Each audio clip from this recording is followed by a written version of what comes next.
ओडिशारे सुभद्रा योजनार अभियोग समाधान मॉड्यूल आरंभ होईछि। एही मॉड्यूल माध्यमरे विभाग अधिकारी माने समस्त अभियोगर उत्तर देबे। एने उपमुख्यमंत्री प्रभाती परिडा कहिसंती पूर्वरु लोकमाने पोर्टाल रे अभियोग करुथिले किंतु कोनोसी उत्तर पाउ नथिले। एबे विभागीय अधिकारी समस्त अभियोगर उत्तर देबे। लोकंक अभियोग जांच पई ब्लॉक एवं जिला स्तर को पठाजिबो। सुभद्रा योजना आवेदनकारी स्थिति विषय समस्त सूचना पोर्टाल उपलब्ध हेबो।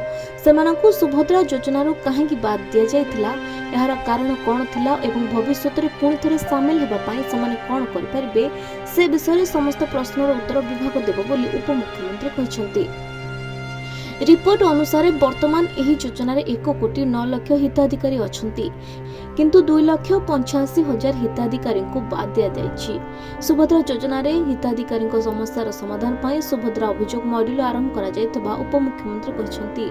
ए पदक्षेप योजना सहित जड़ित अभियोग गुड़िकर समाधान पाई एक स्वच्छ एवं दक्ष व्यवस्था प्रदान करबा लक्ष्य रखिछि। पूर्वरु योजना बाद पड़ितबा हिताधिकारी माने एबे एही पोर्टल माध्यम अभियोग दाखल करिपारिबे एवं पूर्ण अंतर्भुक्ति पाई आवेदन करिपारिबे। कोनोसी योग्य हिताधिकारी सुभद्रांक सहायतारू वंचित हेबे नहीं। सुभद्रा अभियोग मॉड्यूल आरंभ कर उपमुख्यमंत्री प्रभाती परिडा कहते एही मॉड्यूल योजना अधीन स्वच्छता दायित्व एवं समयोचित निष्पत्ति ग्रहण सुनिश्चित करियो बोली प्रकाश करिसंती। एही मॉड्यूल हिताधिकारी मानकु सेमानकर अभियोग पंजीकरण करबाकू एवं सेमानकर स्थिति ट्रैक करबा सहित विभाग गुड़िक पोर्टाल माध्यम रे दाखल होइतबा समस्त अभियोगर उत्तर देबे। एहा सहित समयोचित समाधान एवं प्रक्रिया रे स्वच्छता सुनिश्चित करिबे।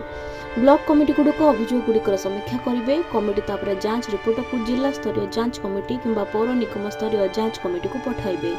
अनुमोदन संपर्क में चूड़ांत निष्पत्ति जिला किंबा नगर निगम स्तर में नियाजिबो। हिताधिकारी माने सुभद्रा पोर्टाल माध्यम रे समानकर अभियोग स्थिति विषय अपडेट पाइबा सहज हेबो। वर्तमान सुधा सुभद्रा योजना अधीन रे 1,09,87,894 आवेदन पंजीकृत होईछि। यह द्वारा 1 कोटी अधिक महिला उपकृत होइछंती। यह सहित वर्तमान सुभद्रा पोर्टाल माध्यम रे 2,83,264 अभियोग समाधान करा जायछि।